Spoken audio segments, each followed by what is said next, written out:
अध्याय 2 उपनिषदों की ओर। जब हम वैदिक काल से उपनिषद काल की ओर संक्रमण करते हैं तथा हमें एक ऐसे प्रदेश में होकर जाना पड़ता है जहां के वायुमंडल में कविता और दर्शन दोनों की गंध फीकी पड़ जाती है। ऋग्वेद के बाद यजुर्वेद और सामवेद में ही यज्ञों को महिमा बढ़ने लगती है। इन वेदों के बहुत से मंत्र ऋग्वेद से लिए गए हैं, यद्यपि उनके स्वरों और क्रमों में भेद कर दिया गया है। नए मंत्र भी ऋग्वेद की रचाओं के समान सुंदर और महत्वपूर्ण नहीं हैं। यजुर्वेद के समय में यज्ञ संबंधी कृत्रिमता बढ़ने लगती है। सांसारिक इच्छाओं की पूर्ति हेतु देवी देवताओं से छोटी छोटी मांगों की बार बार आवृत्ति की जाती है और हर एक मांग या प्रार्थना के साथ कोई याज्ञिक क्रिया भी लगा दी जाती है। यजुर्वेद और सामवेद के लेखकों में भक्ति कम है और लोभ ज्यादा है। अथर्ववेद वास्तव में मौलिक ग्रंथ है, लेकिन उसमें आर्यों की अपेक्षा अनार्यों अर्थात भारतवर्ष के आदिम निवासियों की सभ्यता और विश्वासों का ही ज्यादा वर्णन है।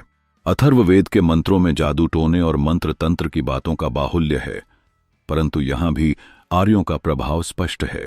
बुरे जादू की निंदा और अच्छे प्रयोगों की प्रशंसा की गई है। अनेक मंत्र क्रियाएं कुटुंब और गांव में शांति फैलाने वाली हैं। इस वेद में वैद्यक शास्त्र चिकित्सा पद्धति की भी अनेक बातें हैं जिनके आधार पर भारतीय चिकित्सा शास्त्र का विकास हुआ। अथर्ववेद के समय में आर्य लोग अनार्य लोगों को उनके विश्वासों और धार्मिक भावनाओं सहित आत्मसात करने की चेष्टा कर रहे थे। इस काल में भूत प्रेतों, वृक्षों और पर्वतों की पूजा आर्य लोगों में शुरू होने लगी। कुछ प्रसिद्ध हिंदू देवताओं की उत्पत्ति आर्य और अनार्य धर्मों के सांकर्य मेल से हुई है। भयंकर रुद्र, जो बाद में मंगलमय शिव हो गए, और उनके पुत्र गणपति इसी प्रकार हिंदू देववर्ग हिंदू पैंथियोन में प्रविष्ट हुए। जैसा कि श्री राधाकृष्णन ने लिखा है, हिंदू धर्म आरंभ से ही विस्तारशील, वर्धिष्णु और परम सहिष्णु रहा है। भारत के दार्शनिक इतिहास में अथर्ववेद का विशेष स्थान नहीं है, यद्यपि कोई धार्मिक इतिहासकार उक्त वेद की उपेक्षा नहीं कर सकता। ब्राह्मण युग के ऋषियों को हम मंत्र दृष्टा या मंत्र रचयिता कुछ भी नहीं कह सकते। उन्हें हम संहिता भाग का एक विशेष दृष्टिकोण से व्याख्याता कह सकते हैं। ब्राह्मण युग में पुरोहितों की अलग जाति बन चुकी थी और यह जाति अब गुण कर्म पर नहीं वरन जन्म पर निर्भर हो गई थी। ये मंत्र रचना का युग अब समाप्त हो चुका था। इस काल के आर्यों ने धार्मिक विधानों की ओर ध्यान देना प्रारंभ कर दिया था। अब इस बात की आवश्यकता हुई कि प्राचीन मंत्रों और ऋचाओं का धार्मिक विधानों से संबंध स्थापित किया जाए। इस उद्देश्य से प्रत्येक वेद के ब्राह्मण की रचना प्रारंभ हुई।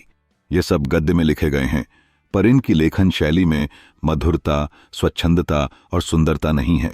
वेदों और ब्राह्मणों में मुख्य अंतर यह है कि वेदों की भाषा काव्यमय और पद्यात्मक है, पर ब्राह्मणों की भाषा काव्य गुणहीन और गद्यमय है।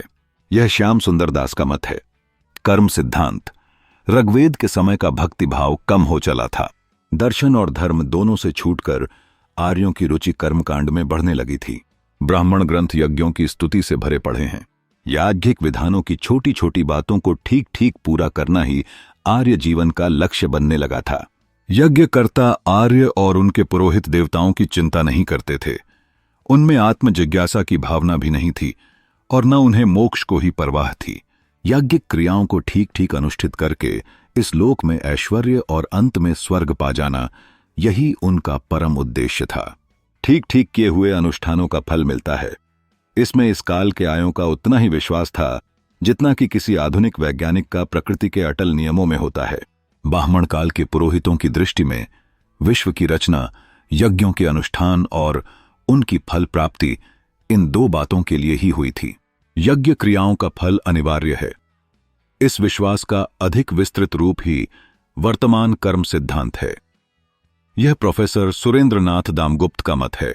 यदि यज्ञ कर्म का फल निश्चित है तो प्रत्येक कर्म का फल निश्चित या अनिवार्य होना चाहिए। उक्त विद्वान के मतानुसार कर्म विपाक और पुनर्जन्म के सिद्धांतों को, जिन्होंने भारतीय मस्तिष्क पर गहरा प्रभाव डाला है, उत्पत्ति इसी प्रकार हुई है।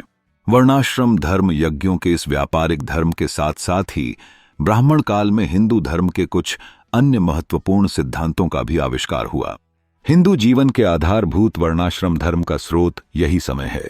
प्रसिद्ध 3 रणों की धारणा इसी समय उत्पन्न हुई। प्रत्येक व्यक्ति का धर्म है कि वह ऋषियों, देवताओं और पितरों का ऋण चुकाए।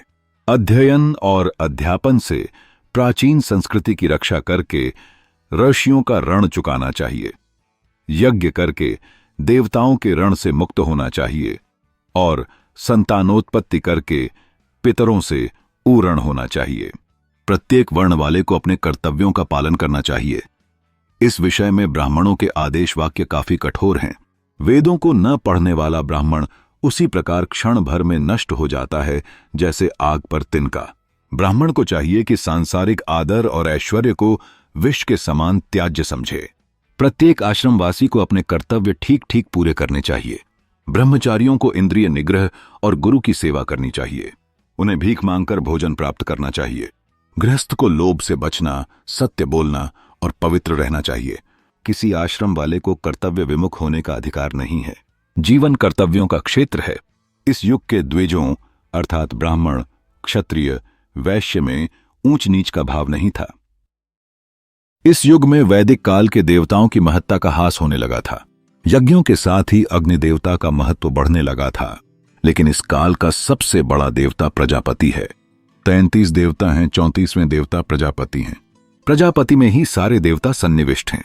शतपथ में, जो कि यजुर्वेद का ब्राह्मण है, यज्ञ को विष्णु रूप बताया गया है। यज्ञो व विष्णु, यहां नारायण का नाम भी पाया जाता है। कहीं कहीं विश्वकर्मा और प्रजापति देवताओं को एक करके बताया गया है।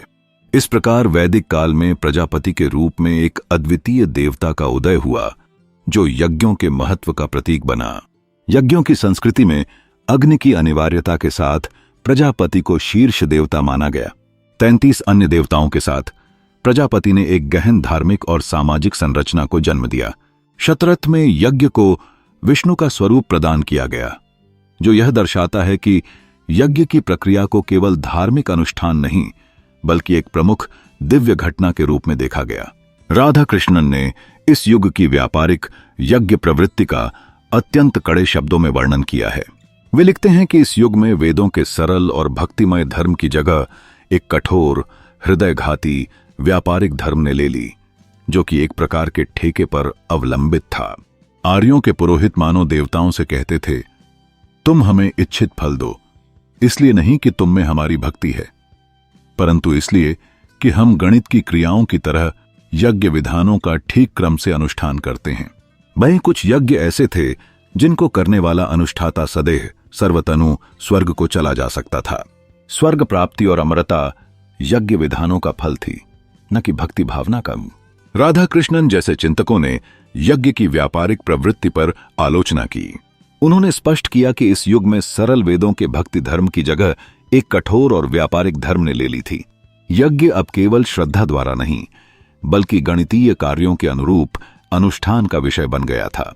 देखने में आया कि आर्य याजकों ने देवताओं से स्वर्ग प्राप्ति की कामना नहीं बल्कि अनुष्ठान की तकनीकी क्षमताओं पर भरोसा किया। ब्राह्मण काल में यज्ञों की जटिलता इतनी बढ़ गई थी और यज्ञ संबंधी साहित्य इतना अधिक हो गया था कि सबका कंठस्थ रखना और यज्ञों के अवसर पर ठीक ठीक उपयोग करना बहुत कठिन हो गया था। इसलिए यज्ञ विधियों का सूक्त रूप में संग्रह या संग्रथन करने की आवश्यकता हुई और सूत्र काल का आरंभ हुआ। यह सूत्र भारतीय साहित्य की अपनी विशेषता है। विश्व साहित्य में भारतीय सूत्र ग्रंथों के तुलनीय ग्रंथ और कहीं नहीं है। श्रौत, धर्म और गृह्य सूत्रों के अतिरिक्त भारतीय आर्यों ने व्याकरण, दर्शन, छंद शास्त्र आदि विषयों पर भी सूत्र ग्रंथों की रचना की। इनमें से दार्शनिक सूत्रों के विषय में हम आगे लिखेंगे। इसमें ब्राह्मण काल की जटिल यज्ञ विधियों का भी योगदान महत्वपूर्ण है।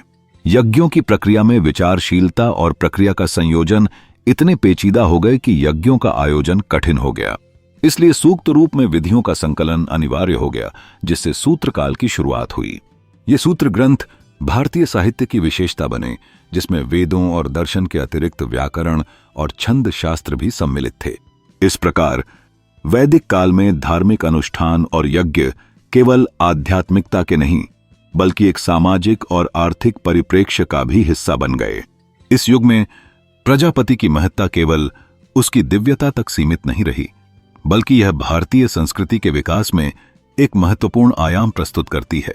इस प्रकार यज्ञ और प्रजापति का स्थान भारतीय सभ्यता के इतिहास में उनकी जटिलता और महत्व के कारण इतिहास के एक अनिवार्य पहलू के रूप में रखा गया। संक्षेप में हम यहां कह सकते हैं कि वेदों से उपनिषदों की ओर भारतीय धार्मिक और दार्शनिक विचारों का एक विकासात्मक क्रम है। वेद, जो कि प्राचीन भारतीय धार्मिक ग्रंथ हैं, मुख्य रूप से संस्कृत में लिखे गए हैं और इनमें यज्ञ, मंत्र और अनुष्ठान संबंधी जानकारी शामिल है। वेदों से उपनिषदों की ओर जाने पर ध्यान देने पर निम्नलिखित बिंदुओं पर विचार किया जा सकता है।